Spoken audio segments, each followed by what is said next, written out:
social media haddaad eegto dadka ugu badan ee la dhageysta waa inta waalan ummadkeeda waa la dhageysataa ma jirto ha Soomaali ahayni saawgeed buu nabigu calayhi salaatu wasalaam wuxuu xadiidka saxiixa ku tilmaamaya intuu seexdo kacay buu wuxuu nabigu leeyahay laa ilaaha illa allah waylun lil arab min sharrin qad ikhtarab arab halaag baa u sugnaaday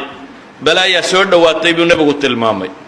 yaajuuj wa maajuuj baa meeshoodii wax laga dumiyay markaasuu nabigu calayhi salaatu wasalaam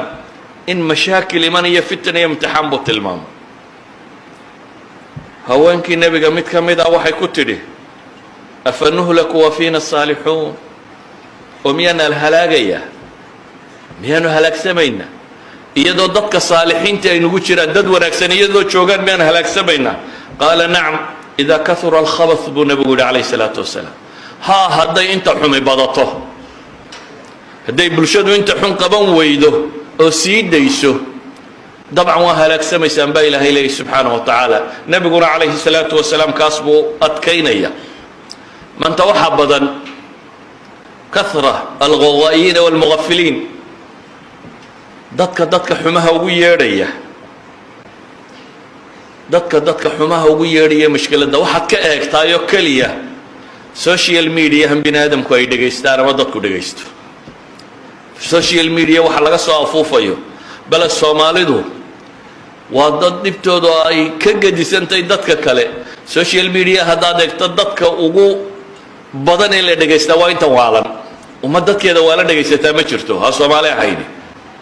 dad waalan oo lagu oranayo wuu waalan yahay ayaa haddana wuxuu yahay dadka loogu dhageysi badan yahay la dhageysanayo nabigu calayhi salaatu wasalaam wuxuu inoo tilmaamayaa amni haddaynu rabno inaynu ilaahay raacno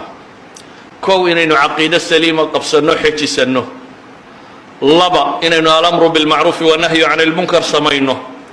saddex inaynu nimcadaynu haysanno markaasi ku shukri noqno waitaadana rabbukum lain shakartum laaziidannakum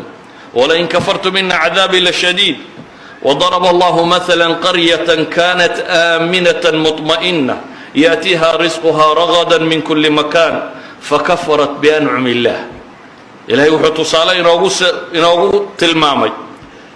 مقالا نبات قبتي ودقني وأرزاق ديدو مالك استوغي منيسي لكن إلهي نمعدي سكو كفر دي فأذاق الله لباس الجوع والخوف وإلهي سبحانه وتعالى ددن سيي هو عبصده إيجاجده هو ذا الرب الدسيء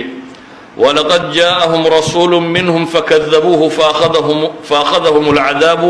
وهم ظالمون أيها الأحبة وحكم ذا وحيا بابنا شرع يقولون المامي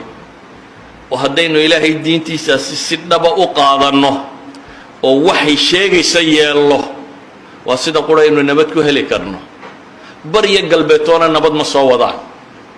shaar iyo kuwa ka fogitoona kuma soo wadaan dunida ina soo gaadhiyo duni ku soo gaadhiso adiga ku danaynaysa ma jiro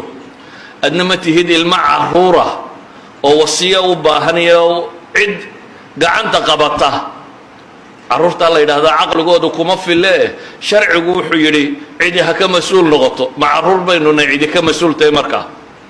oo umamka caalamka iyo dunida inuu yeedhayna haddaynan qaan gaadhaynin waa lagu gumaysanayaa laga mas'uul noqon maayo ilaahay ha loo toobad keeno oo dambi dhaaf la weydiisto